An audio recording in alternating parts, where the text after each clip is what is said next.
Hello guys! Dili makompleto ang iyong pag-ato sa Cebu kung wala ka nakaagi sa Cebu-Cordova Link Expressway. Also known as CCLEX, mao kini ang ikatulong nga bridge nga nagsumpay sa Cebu City ug sa isla sa Mactan. Aduna kini gitason nga 8.9 kilometers.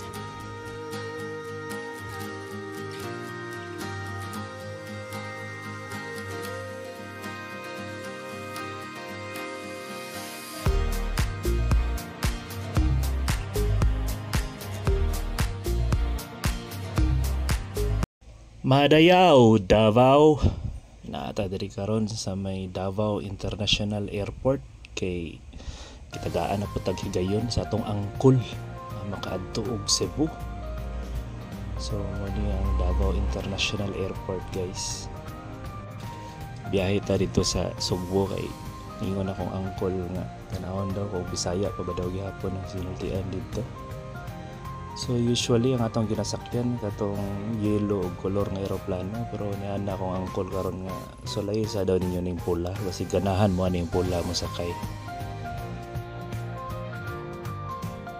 Oh, wala ra gyud nagdugay. Paspas kita naabot sa Cebu, guys. So naana ta sa Mactan Cebu International Airport.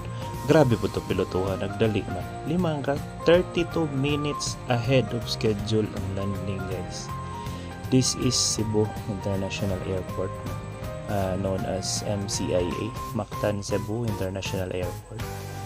Lapad kayo ang ilang arrival area, pero naadjog ko yung na-notice din na ay mga tanong, na mga plantitog-plantita diri, pero ako yung tanaw tong orange nga luggage ba, masig pwede na hiramon. Maayong pag-abot sa Cebu. Paspas kayo nakalanding sa Cebu, tik-atik lingi-lingi ba. So dinhing dapita gisundo na ta sa atong mga kauban sa buhat din sila nga agi ta og si CCLEX aron masugda na dayon nato ang inyong Cebu experience. 90 pesos ang toll fee sa CCLEX, guys. Welcome to Hong Kong, guys. Dito na lang ta sa may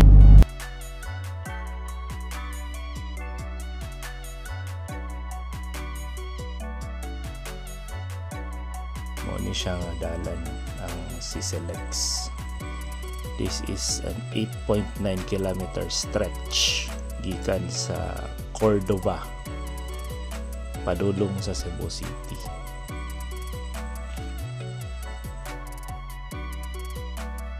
Gikan sa airport ibati na gyud kagutom, no? Medyo wala gyud tarong paniud to gikan og Davao.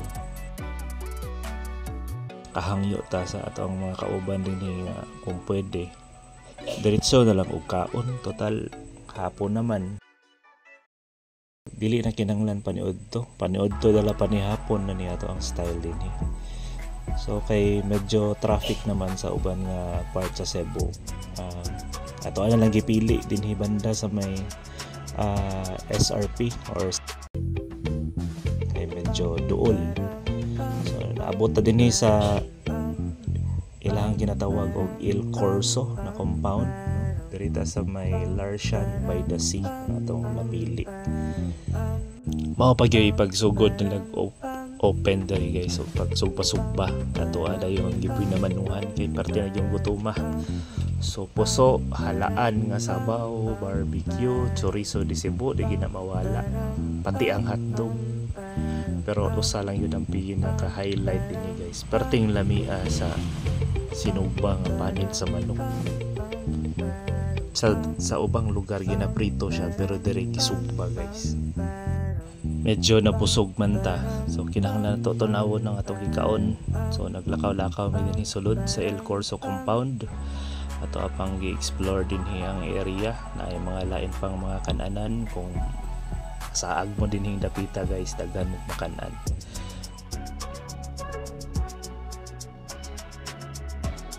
Sa dagat na jogging area po. So kanya itong kauban yung gitudlo nga kana di akong barko nakahigot pero wa pa na ako gamita.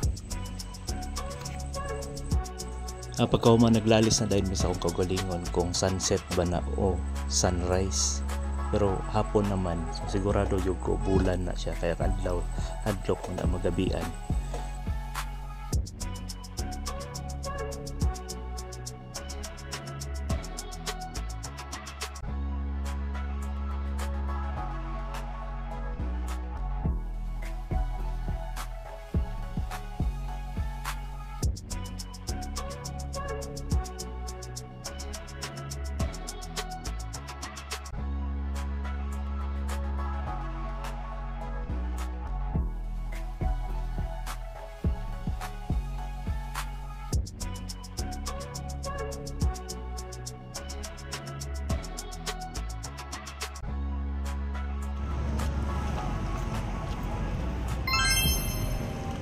Mao na ni ang gagabion.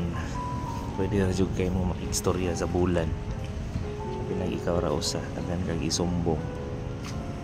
Pwede jud mo makigstorya sa moon din ha. 1-on-1.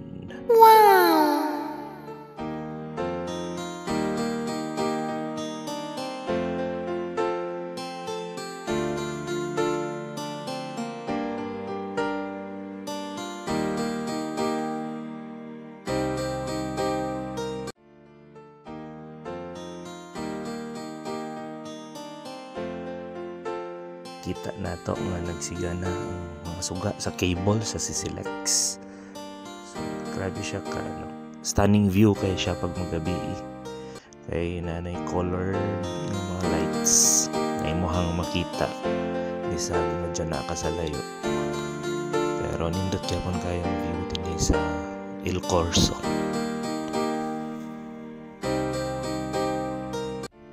Time to go home. Ay, dili day. Matulog na di. Sa next video atong ipakita ang uban pa natong gibuhat sa Cebu. Good night for now, guys.